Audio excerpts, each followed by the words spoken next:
এই জন্য সম্পদকে মূল্যায়ন করা, রিজিক আল্লাহ পাক দিয়েছেন বলেই সব যে ঢেলে দিতে হবে, এটা ভালো না, এই কাজটা ঠিক না।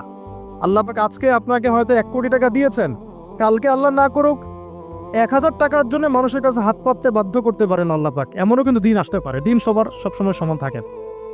আজকে আপনার কাছে 1 কোটি টাকা আছে, কিছু মনে হচ্ছে না, কালকে কে জানে আল্লাহ না করুক যে 1000 টাকা কারো কাছে চাইতে হচ্ছে, 1000 টাকার জন্য ঠকে গেছেন, হতে পারে না? রিজিককে মানুষ তাজিম না করলে রিজিক দূরে চলে যায়। দুটো বিষয় খেয়াল রাখবেন, দুটো বিষয়। এক হচ্ছে মাঝে মাঝে মনের মধ্যে কিছু আমল করার ইচ্ছা আসে না?